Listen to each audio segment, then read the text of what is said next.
contatonkreuser aqui e o vídeo de hoje é uma entrevista de Loki. Eu conversei com a Gugu, a diretora e o roteirista da série, perguntei sobre esses dois primeiros episódios e também o futuro do universo cinematográfico da Marvel depois dos eventos de Loki. E aí, será que eles dão alguma pista do que a gente vai ver, principalmente depois desse multiverso aberto aí? Então, eu espero que vocês gostem dessa entrevista e, claro, não percam o conteúdo semanal de Loki aqui no canal. Toda quarta-feira eu tô falando do episódio com spoilers de todos os detalhes e também, para não perder nenhuma entrevista legal como essa, se inscreve no canal e clica no sininho para receber notificação para quando tiver um vídeo novo. Espero que vocês gostem da entrevista, então fiquem com ela.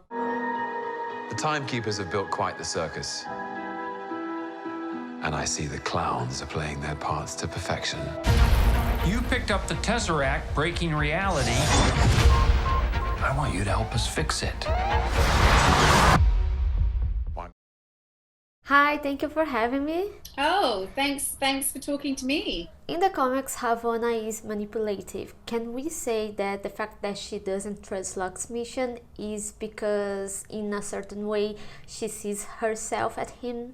Oh, interesting. You know, I think that he is very manipulative. I wouldn't say that the Ren Slayer that we see in the TVA is necessarily manipulative in the same way. I think that, you know, she represents order. The timeline, the sacred timeline that she is working to protect represents order and the sense of destiny. And in a way, Loki represents chaos and, mischief. So I would say that she probably recognizes his tricks, but I think they're actually polar opposites of the spectrum in terms of their approaches. What did you like most about creating this crazy Loki multiverse? It was just to get to take a big blockbuster character, blockbuster movie villain, and suddenly investigate him in kind of a prestige television way.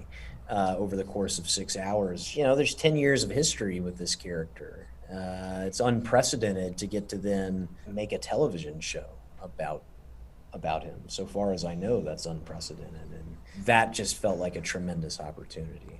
Yeah, I think for me it was really exciting because, you know, the TVA is this whole new corner of the MCU and it was just fun. Like I wanted it to feel like a big love letter to sci-fi. So, you know, we were drawing from all kinds of places like Metropolis, Blade Runner, The Hitchhiker's Guide to the Galaxy. Yeah, it was really fun setting up this kind of place of order and then throwing our character who's so chaotic into the center of it. We know that Loki has several references from Marvel Universe comic book, like Mephisto, but it also has some external reference, like Blade Runner. What was the main reference for creating this universe and what make it so unique?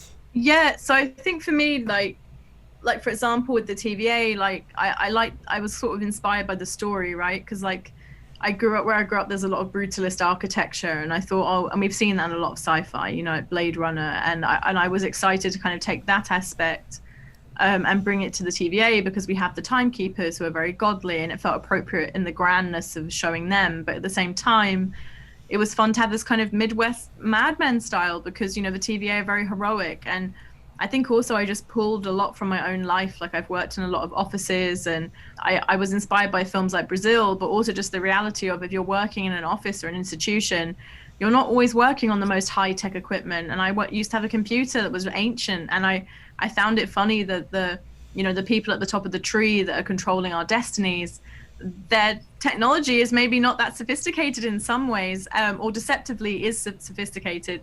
So it was fun to kind of take, you know, older computers, but twist them in a way that would make them, you know, unique to the TVA. So I think that was the real fun thing for me, was like, yeah, pulling from everywhere, basically. One of the most asked questions regarding the first episode is why TVA went after Loki but not the Avengers. I understand that what the Avengers did was expected by the Guardians. Is that correct? Yeah, that's the Avengers going back in time and doing that. You know, it's fair to say that what they did in Endgame, that is part of the sacred timeline. That's what's supposed to happen. Thanos wins, and then the Avengers hop back in time and defeat him and make things right. It's just, there was one little snafu, which was Loki getting that Tesseract. Several variants of Loki are mentioned. Will any of these other variants continue to appear even after the show ends? I don't know. I mean, I would love that. That would be very cool. But no, I think the fun thing is that we have our Loki, right? And even that in itself is such a unique experience because, you know, he isn't the Loki that died in Infinity War. He's the Loki from Avengers. So we're kind of almost dealing with a new Loki, even just with our Loki, because we haven't seen him on this new path and we don't know how he's going to react to everything. So yeah, I think the whole show, we really just wanted to dig down into his identity and, you know, who is Loki. On the second episode, Ravonna says to Mobius that she won't be able to help him if the last mission fails. And well, it didn't work. What could we expect for the future of the TVA and what will Ravonna do with Mobius?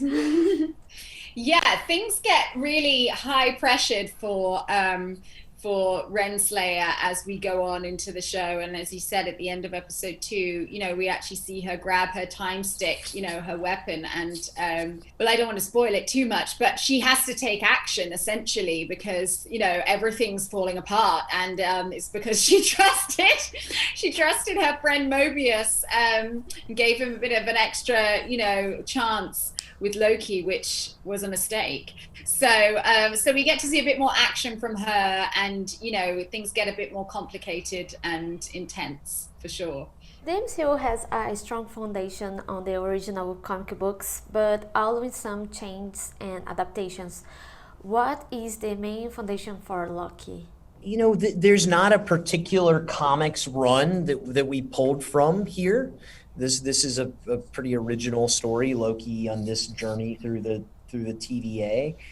I pulled reference primarily from the stuff, you know, where the TVA shows up in Marvel Comics. There's a run with the Fantastic Four, I think from the 70s or so, that was particularly inspirational. And yeah, that was like, you know, just helping me build that world of the TVA. That's what I was referencing the comics the most for, probably. Loki has deep connections with other Marvel projects to come, like Doctor Strange, Spider-Man, and What If. Which of these projects do you think that Loki will influence the most? I can't say, to be honest, but just because I don't, you know, Marvel is so secretive, and I know for sure in our show we do have a big ripple effect across everything in the MCU, but I don't know what those shows and those films are doing, unfortunately. I'm sort of on the fan side. I'm excited to see them, but I don't know what the plans are. What is the main difficulty of writing a story involving multiverse? It can get confusing. It's a fine line. You don't want to bog your audience down with boring explanations and stuff, but at the same time, you don't want them to be confused, because if they're confused, then they're not paying attention to the emotional story and to the characters and everything. So you got to find the right balance. It's tricky, and it's you're always, as a writer in these sort of projects, walking that line. We haven't seen much of the character in the series yet. What can we expect, given that she has a lot of importance for the story and for the TVA? Yeah, well, I mean, there's lots of twists and turns and some really amazing surprises in store. Certainly for Ren Slayer, you know, we get to see her get into action. There's betrayal, there's different time periods. I mean, there's so much to look forward to. And I think her journey gets more and more interesting as the episodes go on. You directed Sex Education and now Loki. How to keep your signature in such different series? I think for me, like, it's a funny one because, like, I think there's definitely stuff just within style, like how I like to film and shoot scenes that I'm sure people will see. Like, I'm trying to think of an example. I spin the camera around a lot. That's a great in both the shows.